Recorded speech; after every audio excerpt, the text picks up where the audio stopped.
Bismillahirrahmanirrahim. Assalamualaikum warahmatullahi wabarakatuh. Allahumma sholli ala Muhammad ali Muhammad.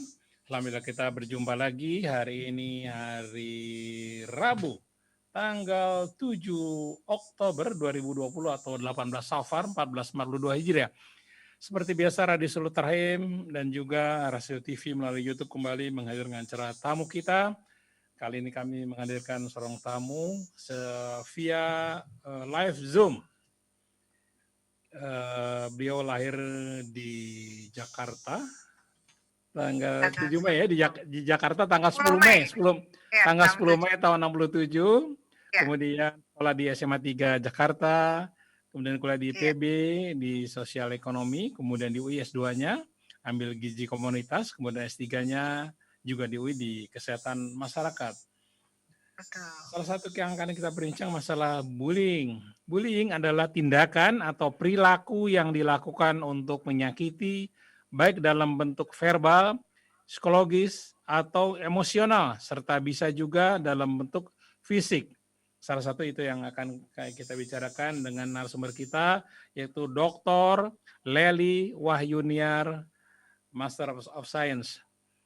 Beliau adalah founder Kinder Startup Mental Health, pendiri Yayasan Komunitas Berdaya Indonesia yang usianya sudah 4 tahun ya, usia yayasannya, yang mana menangani pengajian dan konseling remaja, Berdaya Indonesia, e-school, sekolah untuk duafa, dan lain-lain. Kita sapa narasumber kita adalah Dr. Lely Wahyuniar, MSc. Assalamualaikum Ibu Lely. Waalaikumsalam warahmatullahi wabarakatuh, Mas Krisna. Nah, kita jumpa lagi sekarang di sini ya. Iya, alhamdulillah masih remaja sehat, di Prambors ya. Iya. Oke, Mbak Lely atau Ibu Lely mendirikan Yayasan Komunitas Berdaya Indonesia. Apa saja kegiatan dari Yayasan Komunitas Berdaya Indonesia ini? Ya, dimulai dengan pengajian remaja karena dulu banyak anak-anak suka main di kali sebelah rumah, terus akhirnya saya ajak main ke rumah, terus ngaji ya bareng-bareng. Terus salah satu dari mereka akhirnya ada yang menjadi pekerja seks, terus saya pikir wah saya harus menangani ini, karena akhirnya saya mendirikan sekolah karena saya pikir anak-anak harus banyak ada di sekolah supaya tidak mencari pekerjaan-pekerjaan yang dilarang oleh Allah gitu ya. Ini sekolah tak berbayar kan? Sekolah jadi gini, dia kalau dia mampu dia bayar, tapi kalau dia bilang dia tidak mampu dia tidak berbayar. Tapi 90% tidak berbayar. Kebanyakan tidak. Konsep berbayar. Sekolahnya di mana? Di rumah apa di sekolah? Konsep sekolahnya seperti apa? Kita ada rumah yang kita kontrak di mana? Di Pasar Kemandoran ini. Terus kita membuka paket ABC, kebanyakan muridnya adalah pekerja-pekerja informal, misalnya seperti suster, office boy, satpam gitu ya. Terus juga misalnya dia penjaga restoran. Nah, jadi kita buka sekolah juga untuk duafa, untuk mereka mendapatkan sekolah kesetaraan begitu. Tapi mereka juga mendapatkan mengaji juga, dan juga mereka belajar komputer dan bahasa Inggris, jadi ada ekskul-ekskulnya. Gitu. Itu banyakan yang mampu bayar atau yang tidak mampu berbayar? Banyakan yang mana? Tidak mampu, 90% tidak mampu ya? Ya, jadi mereka istilahnya kita tuh memang juga belum mendapatkan subsidi dari pemerintah, tapi 90% duafa. Hanya 10% yang mampu bayar. Oh, terus mulai belajarnya dari jam berapa sampai jam berapa dan mata pelajaran apa yang diberikan kepada mereka? Pelajarannya seperti pada umumnya sekolah umum ya, ada matematik, PPKN, terus biologi, bahasa Inggris gitu ya, bahasa Indonesia. Terus mereka sekolahnya tiap hari, tapi melalui online ya. Kita pakai namanya website Setara. Dia tatap muka hanya hari Sabtu. Ya, dan kalau lagi ada ekskul komputer, karena mereka harus pegang sendiri komputernya selama masa pandemi ini. Tapi sebelum masa pandemi juga kebanyakannya online karena mereka adalah pekerja-pekerja formal gitu. Itu yang kedua ya Mas Krisna, tadi ada pengajian remaja namanya Manjada Wajada, ada sekolah duafa, terus ada revolving fund untuk ibu-ibu pedagang sayur yang sudah tidak mempunyai suami, gitu ya. Jadi ini dana bergulir yang kita pinjamkan, lalu mereka saling meminjamkan untuk ibu-ibu tukang sayur yang lainnya. Dan alhamdulillah sudah kembali uangnya semua, kita akan memutar kembali uang tersebut, begitu. Mereka dagangnya di pasar mana? Di pasar Kemandoran, di dekat sekolah itu semuanya. Jadi di perkampungan belakang kan kata Nabi kalau bisa kita bantu tetangga kita dulu kan. Kita nggak boleh tidur nyenyak sebelum tetangga kita tertolong. Jadi kita inginnya memang tetangga-tetangga kita dulu yang kita bantu. Nah yang baru-baru ini didirikan oleh yayasan kami adalah ini namanya Kinder. Kinder Mental Health. Jadi adalah suatu startup yang akan membantu teman-teman remaja ya yang mempunyai permasalahan kesehatan mentalnya gitu. Jadi dia bisa screening di website tersebut apakah dia punya gangguan kejiwaan atau enggak. Terus kalau dia ada gangguan kita akan rujuk ke ahlinya, baik itu psikiater, psikolog, coach ataupun ahli konseling gitu. Konselor ya. Guru-gurunya dari mana saja ini, Mbak? Guru-gurunya kalau yang di Berdaya Indonesia School, e-school, guru-gurunya kebanyakan tamatan S1 dari IKIP ya, UNJ. Itu adalah guru-guru dan juga kita menerima volunteer. Jadi kalau teman-teman lagi ada yang nganggur-nganggur nih, ya? Iya, tapi kita bayar ya, tetap kita bayar. Tapi kebanyakan tenaga sukarela. Dan kalau adik-adik yang baru lulus S1 nih mau ada magang-magang, mau coba-coba kerja, boleh kita bantu juga dengan yayasan kami. Gitu. Lalu bagaimana semangat mereka dalam belajar? Ada yang semangat, ada yang enggak ya, karena ada juga yang ingin langsung mendapatkan ijazah, itu yang saya sayangkan. Saya ingin sebetulnya tadinya idealisme saya ingin adik-adik itu siswa-siswa belajar, semangatnya tuh jangan mendapatkan ijazah. Jadi itu agak membuat saya sedih juga, tapi akhirnya kita putar pikiran juga, kita putar otak ya, bagaimana mereka bisa tertarik. Kita kasih banyak keterampilan. Jadi sekarang ini Yayasan Dian Sastro juga ya mau bantu kita untuk membuat program coding. Jadi bikin program platform untuk bikin aplikasi. Nah, kita mau kerjasama juga dengan Markoding dari Yayasan Dian Sastro juga. Sudah banyak bikin coding-coding gitu ya? Belum, ini mereka soalnya ternyata kurang gigih ya. Jadi misalnya pelatihan 3 bulan. Ya namanya anak kurang mampu ya, ada lagi yang kebanjiran, yang ada masalah ini itu. Jadi tingkat kerajinannya tuh nggak bisa kita paksa gitu. Akhirnya kita jemput, kita anterin naik mobil, sampai Keterbatasan segitunya kondisi tuh. rumahnya juga. Iya. Dan orang tua juga pada kurang mendukung ya, karena mungkin mereka juga udah susah cari uang, terus kayak kurang peduli juga sama anak-anaknya. Jadi kita juga kasih namanya konseling juga buat anak-anak ini. Untuk supaya mereka tapi paling tidak mereka punya handphone Android semua dong ya? Iya, kalau mereka tidak punya, mereka boleh datang ke sekolah. Karena kan dekat ya, rumahnya rata-rata di perkampungan belakang situ. Jadi kita bilang kalau nggak punya pulsa, nggak punya handphone, datang ke sekolah ya. Tapi tetap menggunakan protokol yang ketat gitu sekarang ini. Karena kita sediakan banyak komputer juga di sekolah. Gitu Mas Krisna. Iming-iming apa yang supaya mereka tuh datang? Apa ada makanan dan minuman yang disediakan di sana? Enggak sih, selama ini kita nggak seperti itu juga ya. Kita sih bilang kalau kamu tidak merubah hidupmu, ya Allah tidak akan bantu kan. Jadi kita harus merubah nasib kita sendiri juga kan, istilahnya gitu ya. Kalau bisa kita berusaha gitu kan. Jadi kita kasih semangat itu juga. Kita nih lagi upaya tentang keterampilan pertanian perkotaan ya. Budik damber itu, budidaya lele di ember sama kangkung. Terus kalau yang datang kita kasih sembako. Segitu supaya tetap semangat. Terus kalau yang datang kita kasih APD ya dan sembako. Berarti pada datang. Ya Mas, ada iming-iming kayak gitu sih Mas Susah. Oke, Mbak Leli, tadi salah satu yang saya bilang ke pendengar bahwa salah satu yang akan kita bicarakan juga masalah bullying ini. Ya, apa itu bullying dan apakah juga terjadi di sana atau Mbak Leli pernah mengamati masalah bullying ini? Ya, sebetulnya kan bullying itu kan suatu tindakan penggunaan kekuasaan ya untuk menyakiti seseorang atau sekelompok orang, baik secara verbal, fisik, maupun psikologis, sehingga Hmm, korban merasa tertekan, trauma, dan tak berdaya. Jadi saya sudah mengalami kejadian-kejadian ini di orang-orang terdekat saya, baik saudara maupun di lingkungan keluarga. Dan itu dampaknya seumur hidup ya. Jadi hmm, sangat menderita baik si anaknya itu sendiri maupun keluarganya. Eee, jadi misalnya, satu anak ini menjadi anak baru ya, pindah sekolah, hmm, terus ada hmm, karena dia anaknya kelihatan diem, manis gitu, terus, temennya mulai iseng, akhirnya mereka berkelompok misalnya dipukulin gitu ya, hmm, hmm, terus dikata-katain, terus ada juga yang terlalu cakep misalnya. hmm. Kalau biasanya kan ada anak berkebutuhan khusus gitu ya, itu juga mereka gemes ngelihatnya, terlalu cakep pun dibully juga.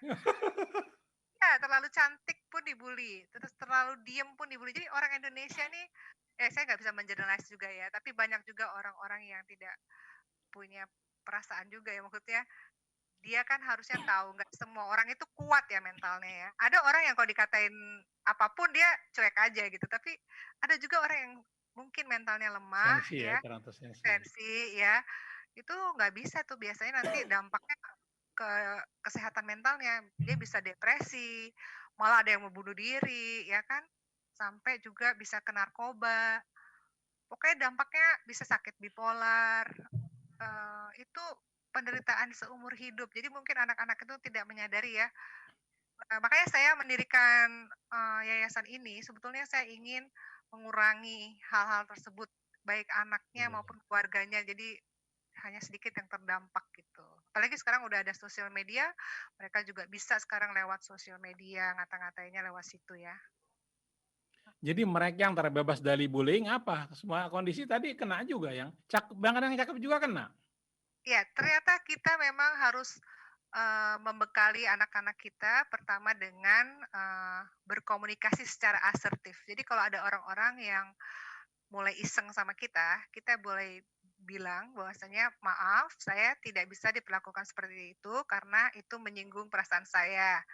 Jadi kita harus bilang bahwasanya kita nggak bisa terima digituin gitu ya.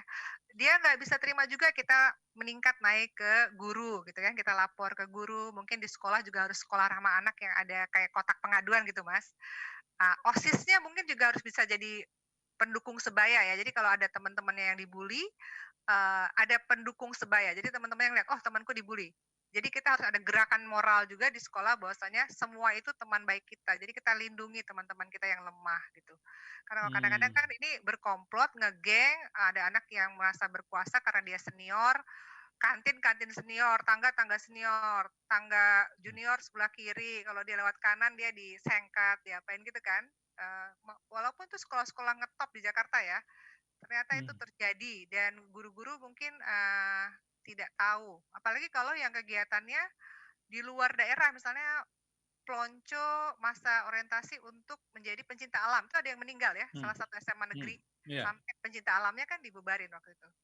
Nah, itu karena nggak ada kontrol juga kan dari guru-guru dan anak-anak ini memberikan suatu hukuman yang memang tidak mengenal batas ya. Sebetulnya kan, di-screening dulu anak-anak ini ada yang sakit enggak gitu kan ya, ada surat keterangan dokter bahwasanya dia tuh keterbatasan fisiknya seperti apa. Kadang-kadang kan dia nggak tahu latar belakang anak ini ada penyakit jantung atau enggak, main hajar aja semua Hmm, sama hukumannya kan, akhirnya satu meninggal. Nah, itu kan sedih banget ya. Mhm. hmm.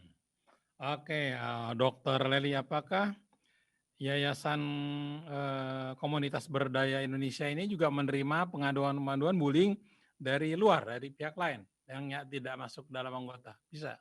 Belum, selama ini pengaduan bullying itu ke KPAI ya, untuk apa, pengaduan bullying. Kita belum punya hotline karena staf kami masih sedikit, tapi kalau nanti ada usulan-usulan, mungkin ini bisa jadi inspirasi kami. Karena memang harus standby ya, Mas, ya, kalau hotline ya. Tapi selama ini KPAI ya, Komunitas Perlindungan Anak Indonesia yang menerima pengaduan-pengaduan tersebut dan tahun ini sudah hampir 40.000 orang dan sekitar 2.500 lewat sosial media per tahun pengaduan tersebut ada, itu Mas. Hmm. Sebetulnya apa sih penyebab orang tuh pengen bullying? Apa dia merasa lebih jaya, lebih keren, lebih bagus, apa bagaimana? Apa yang menyebabkan Kadang-kadang itu? justru mereka lebih merasa nggak pede sih. Dia ngelihat orang lain lebih cakep, dia nggak pede karena dia tersaingi gitu kan. Terus di rumahnya juga mungkin kurang kasih sayang, kurang perhatian. Dia juga pernah jadi korban KDRT dari orang tuanya, dari keluarganya. Terus dia ingin orang lain juga merasakan penderitaan dia itu. Jadi dia nggak mau menderita sendiri. Dia bagi-bagi penderitaan dia ke orang lain. Justru itu jadi memang apalagi di keluarga-keluarga yang memang, tidak dekat ya hubungan satu sama lainnya, tuh anaknya cenderung jadi orang yang suka merundung atau membuli gitu. Hmm, perundungan istilah juga ya. Perundungan, ya perundungan. Terus sejauh mana yang Dokter Lely ketahui orang-orang yang kena bullying sampai akibatnya apa? Sampai yang terparah seperti apa? Terparah ya, dia itu pertama kita kan, melihat adanya gejala-gejala dia menjadi kurang empati, tidak bisa bernegosiasi, nggak mau ke sekolah lagi karena dia takut ya ketemu teman-temannya, terus dia tiba-tiba jadi orang yang ansos ya, antisosial. Lama-lama dia tidur aja, kayak kena depresi, ya. Terus tingkat kemampuan intelektualnya dia nggak mau juga belajar, dia bilang dia nggak perlu sekolah lagi. Terus dia akhirnya, tidak punya empati dan dia ingin melakukan, apa ya, impulsif gitu ya, mempunyai keinginan harus dipenuhi secepatnya gitu ya. Hmm. Nah, akhirnya bisa menderita mental illness betulan, ya. Walaupun kata orang mental illness itu adalah satu keturunan juga dalam darah dalam suatu keluarga, tapi kalau nggak ada trigger-nya dia nggak keluar sebetulnya. Trigger tuh kayak pencetus ya, faktor pencetus. Kan, mental illness itu bisa disebabkan oleh misalnya kita kehilangan orang tersayang yang ditinggal meninggal, ditinggal cerai karena dia terlalu mencintai. Bisa juga karena dibully ternyata gitu. Hmm. Nah, jadi inilah yang harus kita jaga baik-baik supaya Eee, dampaknya ini nggak terlalu buruk, karena itu kalau orang udah kena mental illness itu sampai dia bisa jadi ateis loh. Jadi dia Oh ya? sholatnya iya, dia sholatnya rajin, akhirnya dia bilang gini, "Kenapa ya aku dikasih penyakit seberat ini sama Allah? Berarti Allah nggak sayang dong sama aku nggak mau sholat lagi." Sampai segitunya, itu memang sebetulnya, apa, dampak dari penyakitnya itu sih. Tapi ada juga yang akhirnya dia merasa menjadi nabi, dia bisa menyelamatkan kalau ada dajjal datang, ada juga yang punya akhirnya jadi wahab, itu namanya wahab. Ada yang sampai segitunya Mas, jadi kayak menjadikan deh dan itu kalau nggak minum obat, dia nggak stabil. Jadi dia bisa belanja berlebihan ya, kalau sakit bipolar tuh, dia bisa jual rumahnya, dibagi-bagi uangnya ke teman-temannya, terus dia harus beli gadget terbaik, komputer terbaik. Gitu, terus kalau dia lagi sedih, kan itu kan kayak 2 kutub ya, penyakit 2 kutub. Kalau Hmm. lagi sedih dia tidur, dia nggak mau ngapa-ngapain, terus dia nangis aja kerjanya. Kalau lagi manik, lagi naik mood-nya, dia bisa kerja terus, tapi dia juga bisa nggak mau ngapa-ngapain juga, dia belanja aja kerjanya. Nah itu kan kalau keluarganya nggak punya uang gimana, ya kan? Nah itu yang akhirnya pernah ada satu anak mau minta beliin helm aja nggak dibeliin sama ibunya, dia naik ke atas tiang listrik, dia jatuhin dirinya, itu sebetulnya bukan karena helmnya, karena itu memang ada masalah dengan mental illness-nya yang nggak Hmm. diketahui ibunya itu. Terus sama ibunya kan dilambai-lambain, "Uang ini buat beli helmnya," terus dia nggak mau denger, langsung terjun. Oh, jadi bukan Iya di situ sebenarnya ya, iya intinya ya. iya, kan ada Saya orang bilang ngebayangin, iya ada orang saya bilang, ngebayangin, "Kenapa Mas? Kenapa Mas?"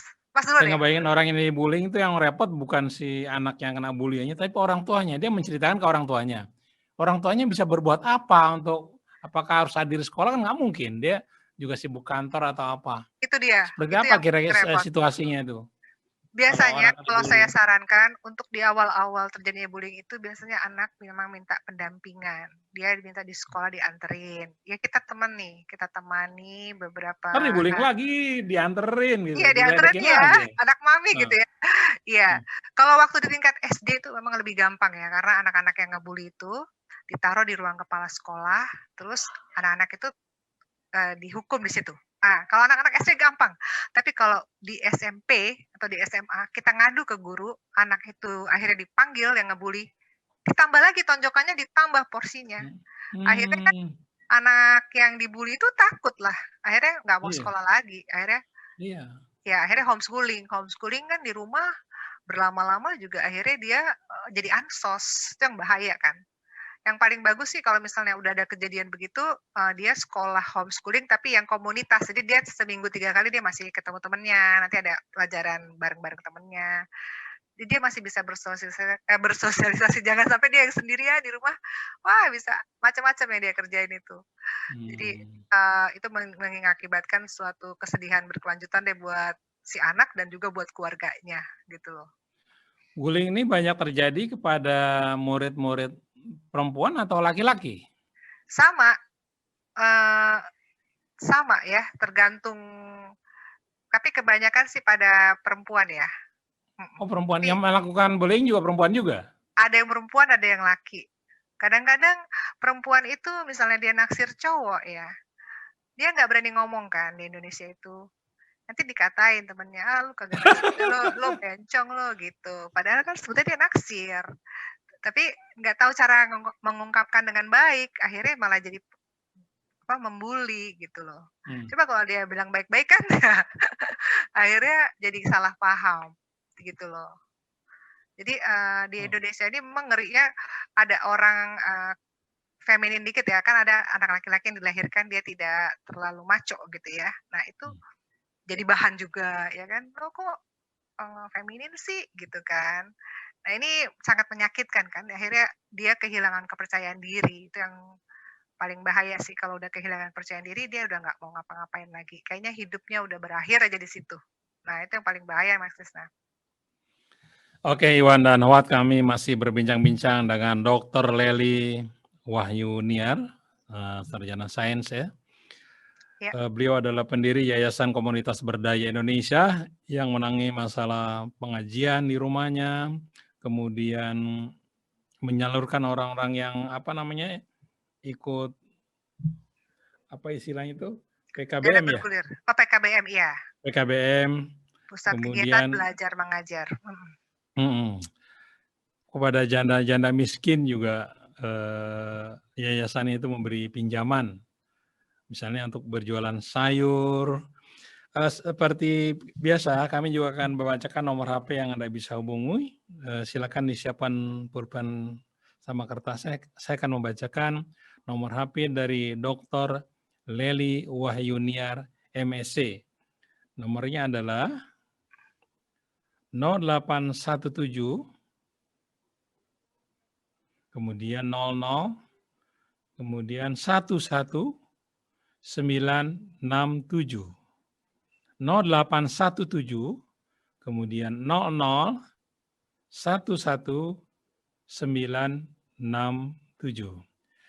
Baik, nanti kita akan bincang-bincang kembali dengan Dr. Lely Wahyuniar, MSc, setelah yang berikut ini.